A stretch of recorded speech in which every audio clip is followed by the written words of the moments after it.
శ్రీగురుభ్యో నమః. శ్రీకృష్ణాయ పరమాత్మనే నమః. భగవద్గీత మోక్ష సన్యాస యోగంలో ఈరోజు మనం 71 శ్లోకాలను తెలుసుకుందాము. ఇంతకుముందు శ్లోకాలలో భగవద్గీతను ఇతరులకు బోధించేవాడు, ప్రచారం చేసేవాడు తనకు అత్యంత ఇష్టమైన భక్తుడు అని స్వామి చెప్పారు కదా. వాళ్ళకే కాదు, గీత చదివిన వారికి కూడా ఇచ్చే ఫలితం ఏమిటో ఈ శ్లోకంలో వివరిస్తున్నారు. 70వ శ్లోకం. అధ్యేష్యతే చ య ఇమం ధర్మ్యం సంవాదమావయోః జ్ఞానయజ్ఞేన తేనాహం ఇష్టస్యామితి మే మతిః. భగవద్గీతను కేవలం పఠించడం అంటే చదవడం వల్ల ఎంతటి విశేషమైన పుణ్యం లభిస్తుందో ఈ శ్లోకంలో చెబుతున్నారు. ధర్మ్యం ఆవయోహో సంవాదం. ధర్మబద్ధమైన అంటే ధర్మంతో కూడిన మన ఇద్దరి సంవాదమును అంటే చర్చను అంటే ఈ గీతాశాస్త్రాన్ని, ఇది కేవలం ఒక గురువు శిష్యుడు మధ్య జరిగిన సాధారణ సంభాషణ కాదు.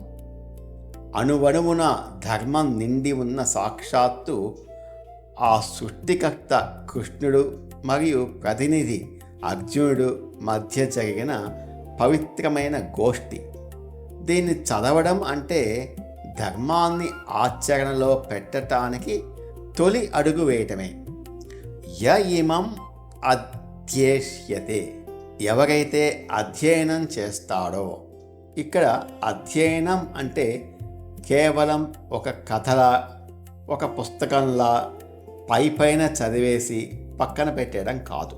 శ్రద్ధగా ప్రతిరోజు గీతాపారాయణ చేయటం, శ్లోకాలలోని అర్థాన్ని అర్థం చేసుకోవడానికి ప్రయత్నించటం మరియు ఆ పరమాత్మ తత్వాన్ని మననం చేసుకోవటం. జ్ఞానయజ్ఞేన తేన అహం ఇష్టః స్యాం. అతని చేత నేను జ్ఞానయజ్ఞము ద్వారా పూజింపబడిన వాడను అవుతాను. అంటే జ్ఞానయజ్ఞం ద్వారా ఆరాధించబడతాను.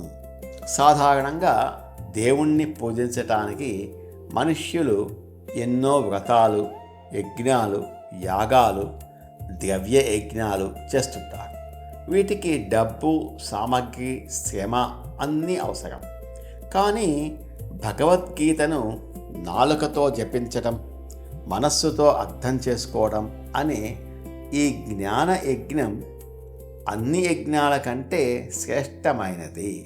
ఒక గీతా శ్లోకాన్ని చదవడం అంటే నెయ్యి అగ్నితో చేసే ఒక అతిపెద్ద యజ్ఞంతో సమానం. ఇతి మే మతిః, ఇది నా నిశ్చయమైన అభిప్రాయము. ఇది ఎవరి అభిప్రాయమో కాదు, సాక్షాత్తు ఆ దేవాది దేవుడి అంతిమ తీర్పు.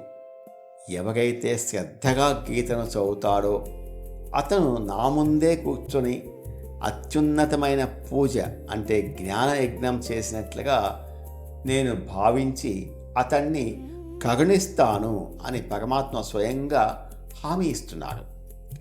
భగవద్గీతను 10 మందికి వివరించి చెప్పలేకపోయినా బాధపడాల్సిన పని లేదు.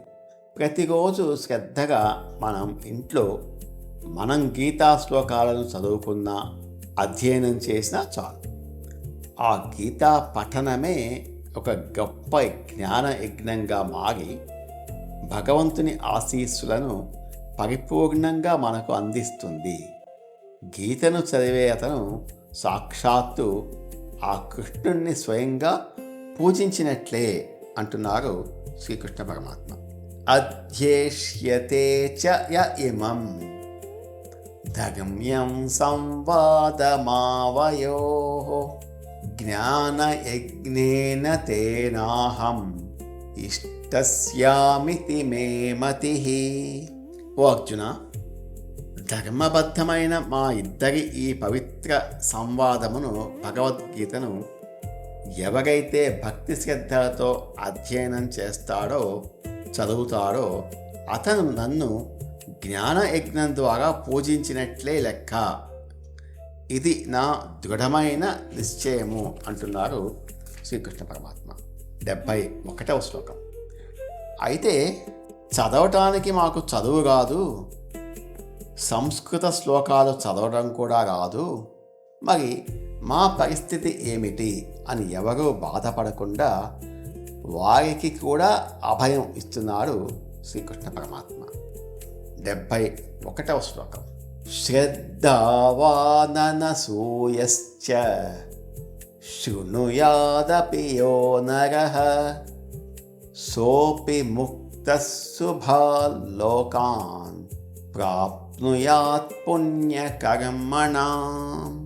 68వ శ్లోకంలో భగవద్గీతను ప్రచారం చేసేవారికి మోక్షం వస్తుంది. 70వ శ్లోకంలో భగవద్గీతను చదివేవారికి జ్ఞానయజ్ఞ ఫలం వస్తుంది అని చెప్పిన పరమాత్మ వినేవారికి ఏ ఫలం వస్తుందో చెప్తున్నారు. శృణుయాత్ అపి యహ నరః. ఏ మానవుడు అయితే కనీసం వింటాడో, కనీసం విన్నా చాలు, చదువుకోలేని వారు, కళ్ళు సరిగ్గా కనిపించని వృద్ధులు, లేదా పనుల ఒత్తిడి వల్ల చదివే సమయం లేనివారు నిరుత్సాహపడాల్సిన అవసరం లేదు. భగవద్గీతను మీకు ఎవరైనా చెబుతుంటే లేదా ఎక్కడైనా ప్రవచనాలు జరుగుతుంటే కేవలం చెవులతో ఆ గీతామృతాన్ని విన్నా చాలు, దానికి అనంతమైన ఫలం ఉంది అంటున్నారు పరమాత్మ. శ్రద్ధావాన్ అనసూయ చ. 2 నియమాలు: శ్రద్ధ ఉండడము, అసూయ లేకపోవటం. అయితే వినటానికి పరమాత్మ 2 చిన్న అర్హతలు పెట్టారు. ఒకటి శ్రద్ధ, అంటే విశ్వాసం. ఇది పరమాత్మ వాక్యము, నా మేలు కోసం చెబుతున్నారు అని నమ్మి వినాలి. రెండవది అనసూయ, అసూయ లేకపోవటం. భగవంతుడి మీద కానీ చెప్పే వ్యక్తి మీద కానీ ద్వేషం లేకుండా ప్రశాంతమైన మనస్సుతో వినాలి. తప్పులు పడదామనే ఉద్దేశంతో వినకూడదు. ముక్తః శుభాన్ లోకాన్ ప్రాప్నుయాత్ పుణ్యకర్మణాం. పాపాల నుండి విముక్తులై పుణ్యకర్మలు చేసినవారు, అంటే పుణ్యాత్ములు వెళ్ళే శుభకరమైన ఉత్తమమైన లోకాలకు పొందుతారు. అలా శ్రద్ధగా ఒక్క శ్లోకాన్ని విన్నా సరే ఆ భగవన్నాద ప్రకంపనలు మనిషి ఆత్మను శుద్ధి చేస్తాయి. అతను చేసిన ఎన్నో జన్మల పాపాల నుండి ముక్తుణ్ణి చేస్తాయి. ముక్తః. అంతేకాదు, అశ్వమేధ యాగాలు, అన్నదానాలు లాంటి ఎన్నో పుణ్యకర్మలు చేసిన పుణ్యాత్ములకు ఏ ఉత్తమ లోకాలు దక్కుతాయో కేవలం గీతను శ్రద్ధగా విన్న సామాన్యుడికి కూడా అవే శుభలోకాలు దక్కుతాయి అని శ్రీకృష్ణ పరమాత్మ ఇక్కడ వాగ్దానం చేస్తున్నారు. భగవద్గీతను చదవలేకపోయినా, దాని మీద ప్రవచనాలు చేయలేకపోయినా ఏమీ పర్వాలేదు. అత్యంత భక్తి శ్రద్ధలతో, కల్మషం లేని మనస్సుతో గీతా శ్లోకాలను మరియు అర్థాలను వినే ప్రతి ఒక్కరూ పాప విముక్తులు అవుతారు. ఎన్నో కార్యాలు చేసిన వారికి దక్కే అత్యున్నత లోకాలను వీరు సునాయాసంగా చేరుకుంటారు. భగవంతుని మాటలను వినటంలో దీన్ని శ్రవణ భక్తి అంటారు. శ్రవణ భక్తికి ఉన్నటువంటి శక్తి అటువంటిది. శ్రద్ధావాననసూయశ్చ శృణుయాదపి యో నరః సోపి ముక్తః శుభాలోకాన్ ప్రాప్నుయాత్ పుణ్యకర్మణాం.